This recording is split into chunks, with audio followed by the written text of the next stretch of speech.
Abra sua Bíblia num texto muito conhecido de João, capítulo 16, versículo 33. João 16, 33. Abra sua Bíblia. Tenho-vos dito isto, para que em mim tenhais paz. No mundo tereis aflições, mas tende bom ânimo. Eu venci o mundo. Eu quero trazer uma palavra para você, baseado aqui em algo que eu já sei a resposta, mas que eu quero mostrar para você. Ânimo ou desânimo, o que é que determina sobre a sua vida? Eu ouvi uns 3 irmãos dizerem. Mas vou repetir. Ânimo ou desânimo? Ânimo, não é? Deixa eu aqui dar uma palavra aqui na introdução e depois eu vou mostrar para você algumas coisas que podem levar você ao desânimo e algumas delas que podem levar você a uma vida de ânimo. O ânimo é o agente ativador do ser. É um atributo da alma que leva a pessoa a ser otimista, proativa.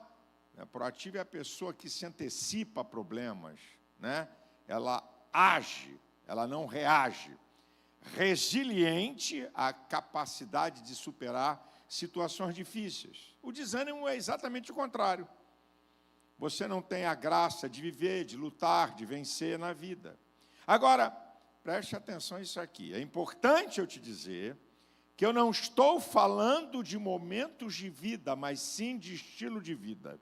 Isso é, você pode ter uma vida de ânimo com momentos de desânimo. Isso é natural, isso é humano. O que você não pode é ter uma vida de desânimo com momentos de ânimo. Aí não. Porque ter o desânimo, meu irmão, faz parte da natureza humana, desde que o pecado entrou no mundo. Agora, escute isso que eu vou te falar aqui. Isso aqui é muito importante. Jesus está declarando que quem tem que ter ânimo sou eu. Olha o que diz o texto. No mundo tereis aflições, tribulações, adversidades, mas tendes bom ânimo. Ele não está dizendo que vai te dar ânimo. Ele está dizendo que esse ânimo, que é um atributo da alma humana, é você que tem que ter. Sabia que o povo de Deus, de vez em quando, faz umas inversões? Ele quer que Deus age em áreas que ele tem que agir. E ele quer agir em áreas que só Deus pode agir. Então, queridão, a questão de ter uma vida de ânimo vai depender de você. E eu queria que você ficasse atento, que a primeira parte da minha palavra, algumas coisas que podem levar você ao desânimo, vai depender de como você vai lidar com elas. Mas eu vou falar para te alertar, para você ficar esperto quando essas coisas acontecerem. Porque se você bobear, o que eu vou falar aqui vai levar você ao desânimo, vai dominar você, paralisar teu potencial. Você não vai ter graça, energia para lutar, para prosseguir. Então, vamos lá. Fique atento a isso aqui. O que pode levar você ao desânimo? Primeiro, o poder da comunicação negativa. Meu irmão, muito cuidado com isso. Palavras perversas e pessimistas podem levar você ao desânimo. Vocês sabem daquela história dos 12 espias que foram espiar a terra, que o Senhor prometeu que ia dar? O Senhor, foi Deus que prometeu. Não foi ninguém não, foi o Senhor. Números capítulo 13, do versículo 27 ao 32, a primeira parte do capítulo 14, Aí vieram 10 espias com um relatório. Olha, a terra é boa, mana, leite e mel, está aqui a prova. Eles trouxeram a prova, ok? Porém, contudo, todavia, entretanto, não vai dar para a gente chegar lá não. Lá tem gigantes e cidades fortes. Esses 10 caras conseguiram contagiar toda uma nação de esquecer o que Deus falou para atender o que o homem estava falando. Você lembra daquela peleja de Israel com os filisteus, onde Golias desafiava há 40 dias o exército de Israel? 1 Samuel capítulo 17. Diz a Bíblia que quando os homens de Israel viam e ouviam Golias, fugiam diante da face dele.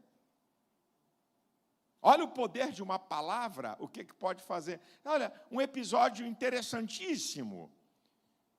O profeta Elias, o homem do fogo, o profeta, símbolo do homem cheio do Espírito Santo.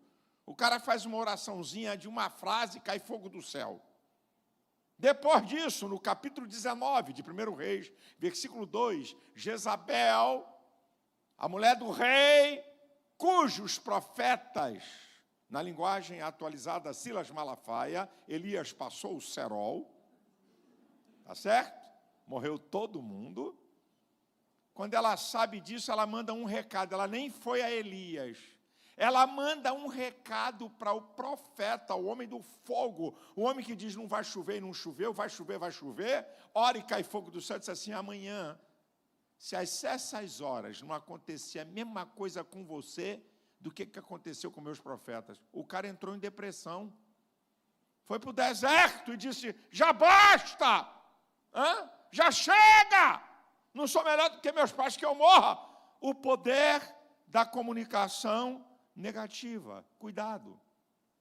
Cuidado para você não dar atenção a palavras que vão travar a tua história e que podem produzir grande desânimo. Cuidado, pai, o que você fala com teu filho ou com teus filhos. Cuidado, marido, o que você fala com a tua esposa.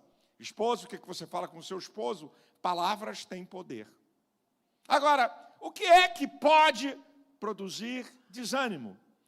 A maneira que você encara as adversidades da vida.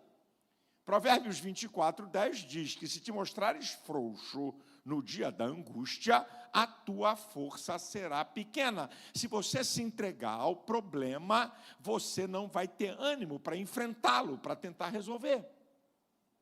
O que é que pode levar ao desânimo? Agora eu queria que você prestasse atenção nisso aqui. Vou beber até um pouquinho d'água.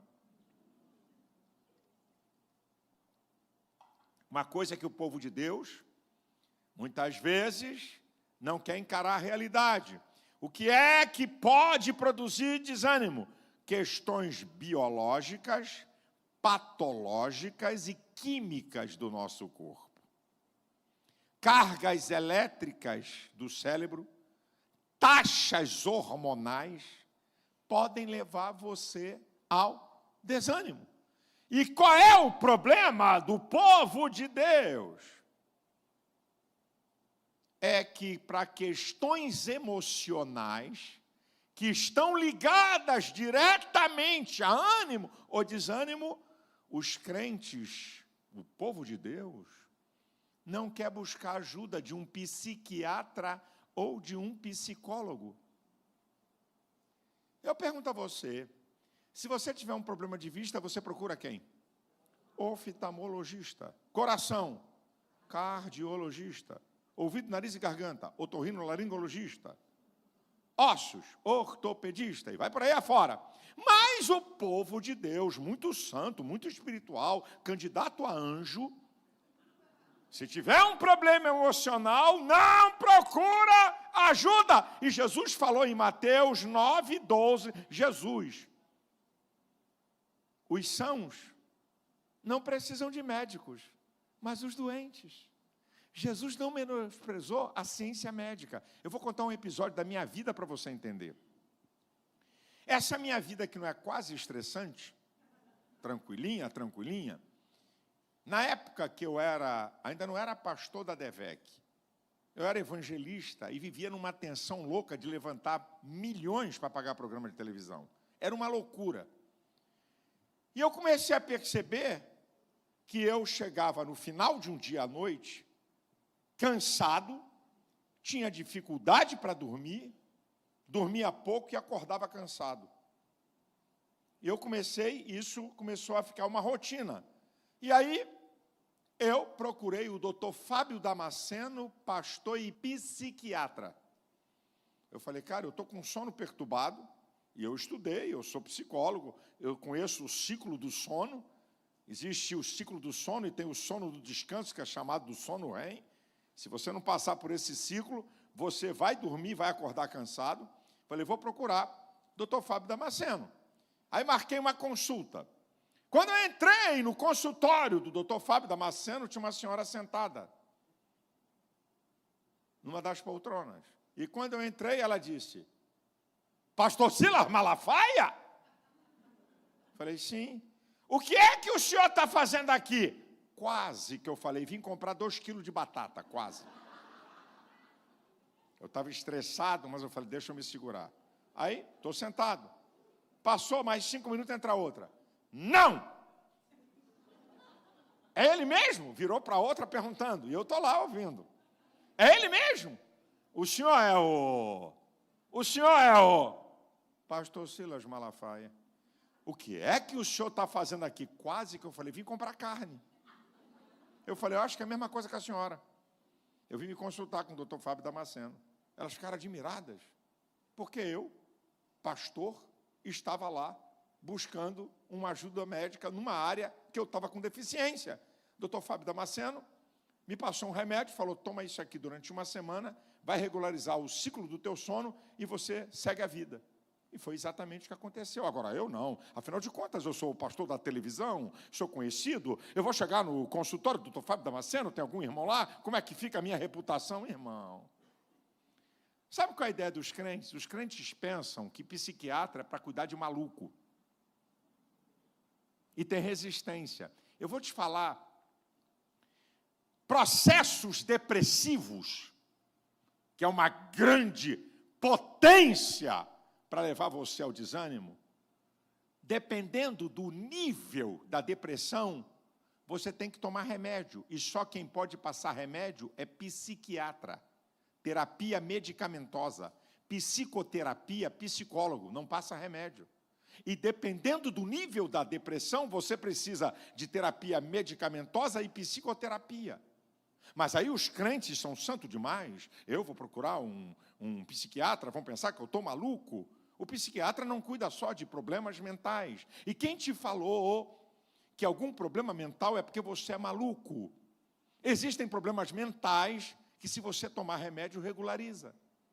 E que, se você não tomar remédio, aí sim, você pode ficar lelé da cuca. Mas se tomar o remédio, regulariza. Meu irmão!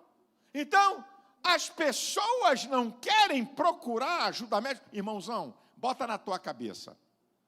Qualquer problema de saúde, ou Jesus te cura, ou você corre para aquela especialidade. A minha esposa não está aqui. Se ela estivesse aqui, eu digo na frente dela. Eu vou para o hospital sozinho. Se eu sentir que tem alguma dor, alguma coisa anormal, porque você tem que se conhecer, eu não fico, não vou não. Não vou não. Eu estou sentindo um negócio aqui que eu não sei o que é. Meu filho, eu não. Eu vou para o hospital. Eu vou. E não tem ninguém, eu mesmo vou sozinho. Eu vou embora. Hã? Uma vez eu comecei a sentir, eu não tinha o domínio ainda da questão de pressão alta, sabe? Hipertensão. Eu comecei a sentir uma pressão na minha cabeça tão grande, diferente de tudo. Eu falei, tem alguma coisa? Não tinha um aparelho na minha casa. Eu falei, Lisete, eu vou buscar o doutor Luiz Antônio, chefe do Hospital Procardíaco, meu médico. Eu falei, eu vou lá porque eu estou sentindo uma pressão na minha cabeça e não é normal. E não tinha um aparelho. Então eu vou com você. Peguei o carro, cheguei na emergência, para o médico, disse, eu sou paciente do Dr. Luiz Antônio. Mediu minha pressão. Adivinha quanto estava a pressão do menino? 22/14. Eu, naquela época, com 50 anos de idade, 48 para 50, chupetinha numa mão, para ter um derrame, para ter um AVC, para ter um ataque cardíaco. Aí o médico me passou, e eu disse para o médico assim, ele não estava conseguindo atender, falar com o doutor Luiz Antônio, eu disse assim para ele, doutor, a minha pressão alta tem a ver com o estado emocional.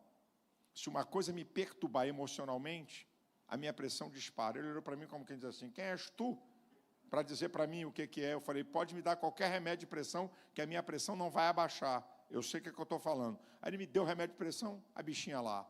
Estou aqui, 22, sou 22. Não é Bolsonaro, não. Sou 22. Aí ele falou com o doutor, ele disse assim, dá um calmante para ele.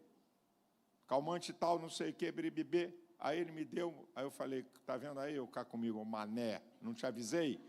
Aí, 40 minutos, 15/9. Mais uma hora, 13/8. Tchau, benção. Foi embora. Aí o médico depois, fui na consulta, me deu-lhe um arroxo. Ô amiguinho, você crê no teu Deus, ok? Mas se teu Deus não te curar, o médico ímpio, mas se o teu Deus não te curar, eu sou o teu Deus. Olha o que o cara falou para mim. Toma esse remédio aqui todo dia, que vai regularizar a tua pressão. E alguma coisa que chocar o teu emocional, porque essas brigas todas aí, quando eu saí do aeroporto aqui do Galeão, cheguei na minha casa, fui medir minha pressão, 13/8. Nada disso me abala. Tem que mexer no meu emocional para me abalar. Aí falou, toma esse remédio aqui. Então, meu irmãozão, você fica com desânimo por alguma doença, alguma coisa que afeta o teu estado emocional. O que é que pode levar ao desânimo? Uma visão negativa da vida. Jesus falou em Mateus 6, 22 e 23. Se os teus olhos forem bons, o teu corpo terá luz. Se os teus olhos forem maus, o teu corpo será tenebroso. A maneira que você percebe a vida determina como ela é. Tem gente que só vê desastre, só vê coisa ruim. O irmão, olha quanto está o dólar. Meu Deus, não tem $1 em casa.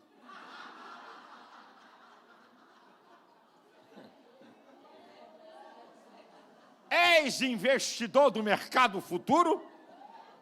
Aplicas no dólar? E o cara está preocupado que o dólar aumentou 5% ou 6%. Se preocupando com áreas que ele não tem nada a ver. Parece que é uma brincadeira, mas não é não.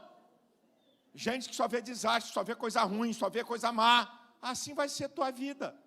Uma visão negativa da vida vai contaminar todo o teu corpo e vai levar você para o desânimo.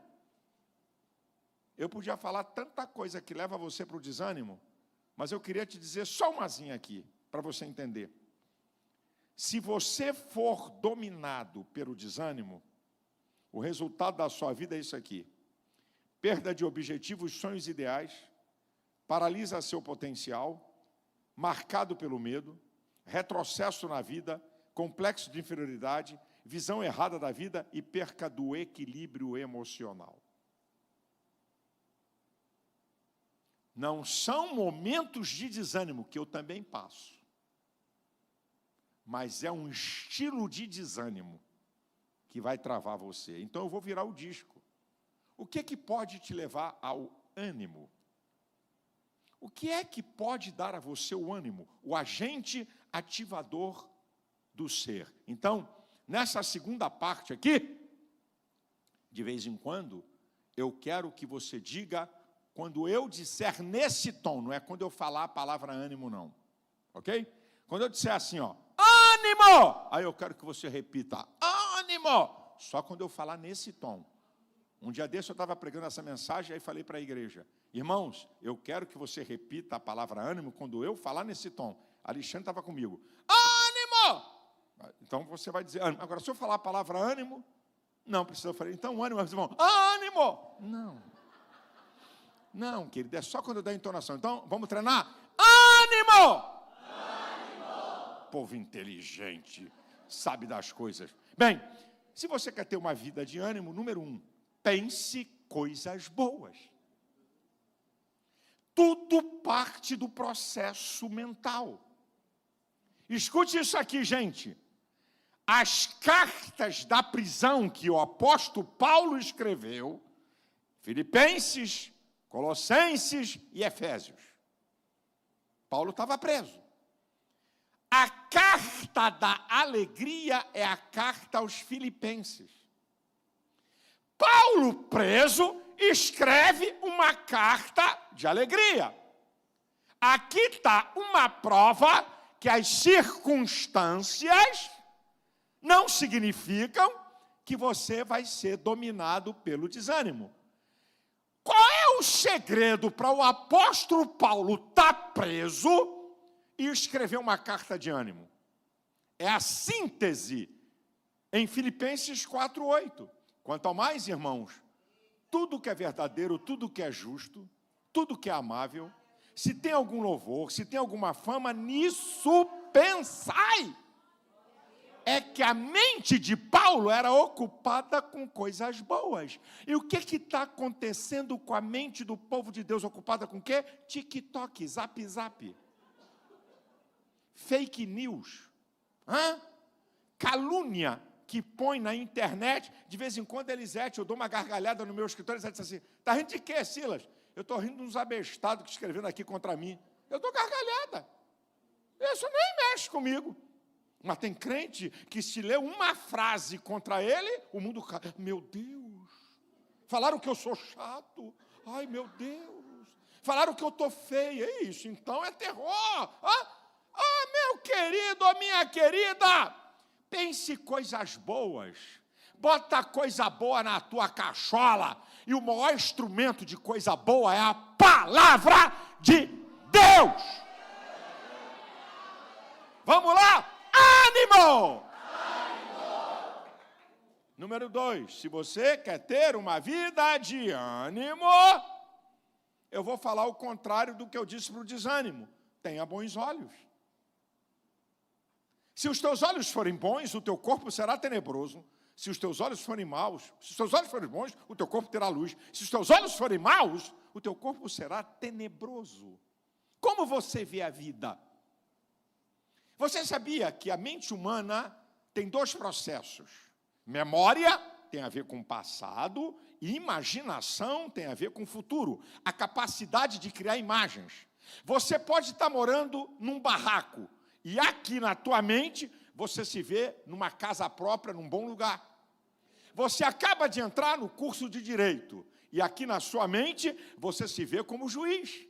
Porque você tem uma capacidade de imaginação, de projetar futuro. Então, os olhos, a visão, é o sentido do corpo mais perto do cérebro humano, da mente humana.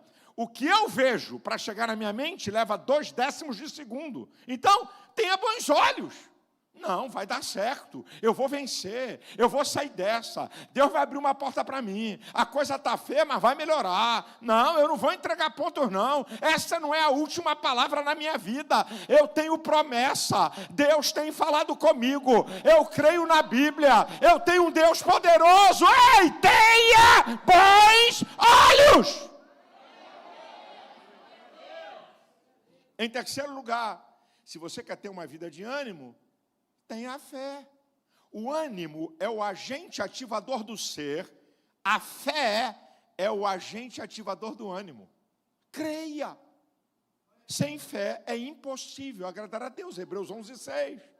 Jesus falou em Marcos 9:23, se tu crê, tudo é possível que crê. Creia, tenha fé. Creia que o Deus que você serve é o Deus do impossível. Ele abre porta, ninguém pode fechar.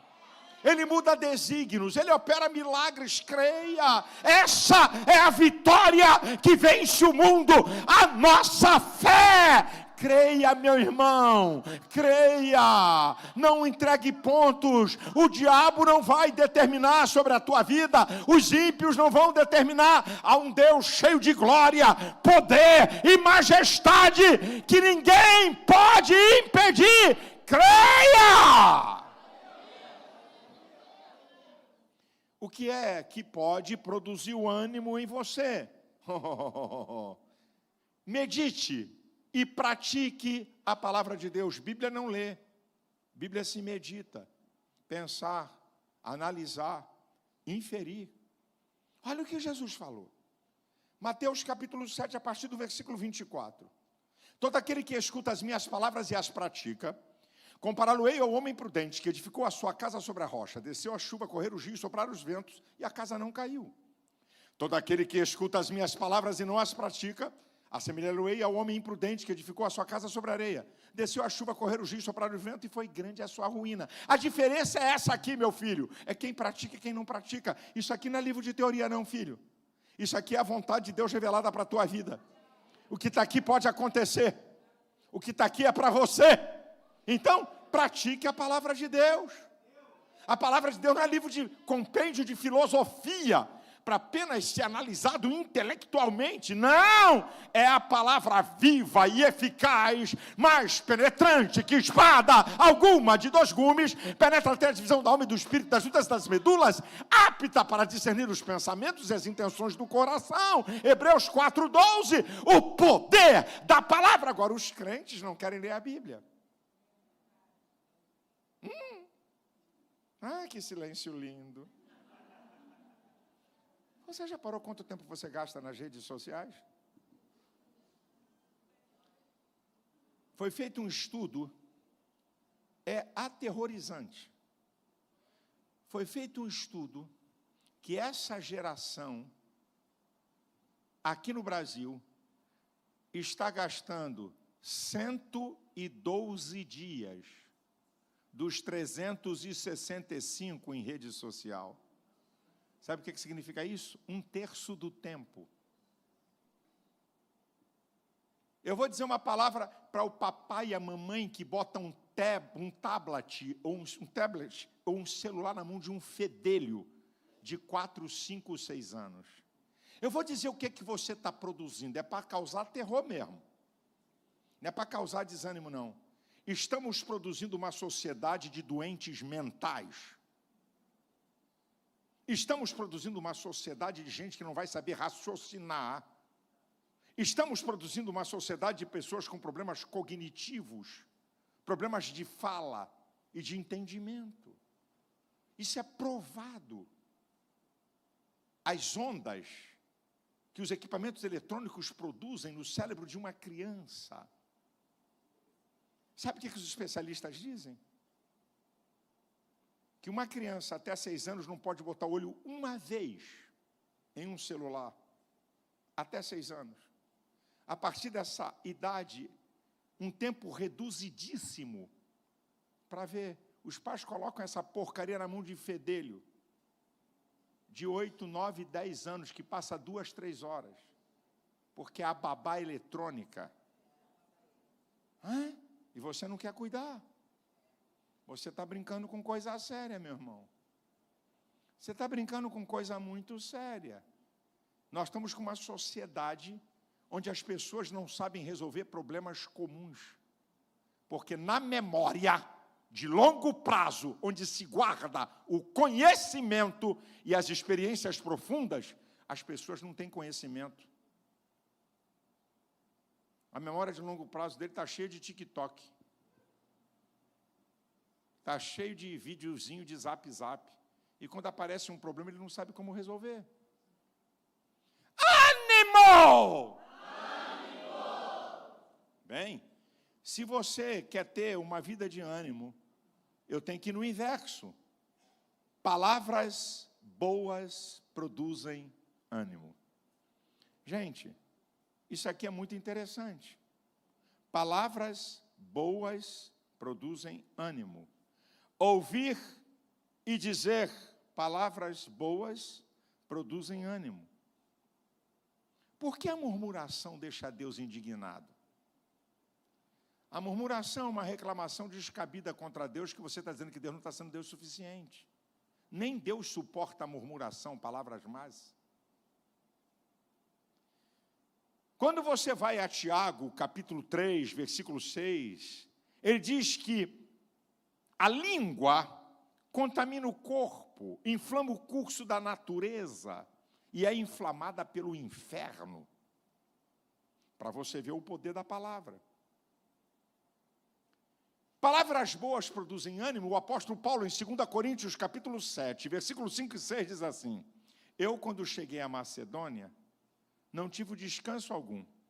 Por fora combate, por dentro temores. Estava vivendo um momento de desânimo. Mas não para aí. Deus, que consola os abatidos, me enviou a Tito. Tito foi falar palavras boas para Paulo. Agora, o testemunho mais sensacional sobre isso é o que Paulo dá em 2 Timóteo 1,16. O Senhor conceda graça à casa de Onesíforo, que vindo a Roma, me procurou, me achou, não teve vergonha da minha prisão e muito me recriou. Sabe o que significa isso? Onesíforo era um contador de piada gospel sem maldade. Onesíforo era o Cláudio Duarte. O apóstolo Paulo disse: o Senhor conceda graça à casa de Onesíforo, que vindo a Roma me procurou, me achou, não teve vergonha das minhas prisões e deu uma rajada de língua estranha. Não. Contou piada gospel, sem maldade, e alegrou Paulo. E o nome do cara está registrado na Bíblia. Que boca é a tua? Deixa eu dar uma mensagem para você. Se Deus não mandou você falar, quando você vê uma pessoa em dificuldade, cala a boca, guarda a língua. Porque eu estou desconfiado, não é aqui no Meier, não. Mas por aí, tem tipo de gente que quando vê um crente em dificuldade, parece que escorre um veneno pelo lado. Aí o cara chega e diz assim: vai piorar. O cara já está quase morrendo. Irmão, eu já vi gente passar por menos do que isso, não vou nem te contar o que aconteceu. Não preciso nem de capeta. Então, olha o que você fala. Como você fala. Você tem que tomar cuidado. Porque a sua boca é um instrumento. Jesus sempre, quando chegava para o paralítico de Cafarnaum, para a mulher do fluxo de sangue, para a tempestade, tem de bom ânimo, sou eu.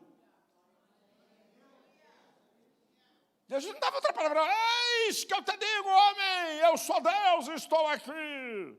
Não, tem de bom ânimo, sou eu. Eu vou dizer essa historinha, eu já estou terminando a minha palavra.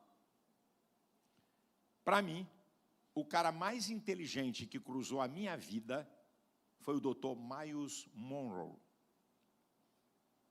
Para mim, esse cara foi o cara mais inteligente que já passou pela minha vida. Ele morreu alguns anos atrás, num desastre com o seu avião, num erro do piloto. Esse cara era de uma inteligência fora da curva, mas a história dele é linda. Ele era um negro das Bahamas. As Bahamas era uma colônia da Inglaterra que fica na costa de Miami, dos Estados Unidos. E era um entreposto de escravos que vinham da África e paravam ali. Então, é uma nação de negros. Em 1972, deixou de ser colônia e passou a ser uma nação. Então, quando Myles Monroe era garoto, era uma colônia. E ele fala que ele tinha um professor escocês que era preconceituoso e tinha ódio de negros. Ele era garoto na escola, Esse professor estava explicando uma matéria, ele não entendeu e pediu para o professor repetir. O professor repetiu, ele falou, não consegui entender. O professor repetiu de novo, ele falou, não estou entendendo. O cara perdeu a paciência e disse para ele, você é um idiota, você tem cérebro de macaco, você nunca vai chegar a lugar nenhum. Ele saiu dali e foi para sua casa. Ele diz que era de uma família paupérrima, ele aprendeu a dormir com barata e rato. Mas a mãe dele, uma mulher semi-analfabeta, mas sábia, serva de Deus. Ele chegou em casa chorando e disse, mãe, eu não volto mais para a escola. E a mãe falou, o que foi, meu filho? O professor disse que eu sou um idiota, que eu tenho cérebro de macaco, que eu não vou ser nada na vida. Ela falou, senta aqui comigo. Seu professor é um mentiroso. Ele não sabe quem você é. Você é a coroa da criação de Deus. Você é o ser mais especial que Deus fez. E você pode conquistar lugares altos. E quem vai decidir é você, não é seu professor. Meu irmão, todos os livros de Myles Munroe em inglês são best-seller. Todos, não é um não, todos. Mais de 1 milhão de venda. Eu nunca vi ninguém na minha vida falar sobre o reino de Deus como esse homem. Ele teve em vários congressos nossos. Eu nunca vi ninguém falar sobre o reino de Deus. Eu nunca vi ninguém falar sobre liderança como esse homem. Ele era conselheiro de grandes e mega empresários e conselheiro de governos. A última conferência que ele fez na Universidade de Harvard, a universidade número 1 do mundo, ele foi convidado para fazer uma conferência para os professores de Harvard. Não é para aluno, não, para professor. Lá estão os maiores cérebros, os prêmios Nobel, estão lá. Ele falou 3 horas. E quando ele acabou, ele foi aplaudido 5 minutos de pé. Agora eu digo para você, se Myles Munroe acreditasse na palavra do professor, o que ele ia ser? Por isso, que o poder de uma palavra boa pode levar você ao ânimo e mudar a sua história. E eu vim aqui no final dessa mensagem dizer para você, Deus tem um grande propósito para a tua vida. Você não foi feito para ser ovelha negra. Você não foi feito para ser depositário de vícios. Você não foi feito para ser um desgraçado. Você não foi feito para ser mais um. Você é a coroa da criação de Deus. Deus tem propósito para você. Você tem aptidão e talento. Você pode chegar a lugares altos.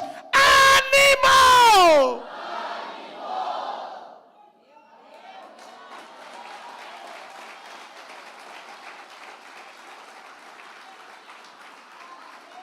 A igreja de pé.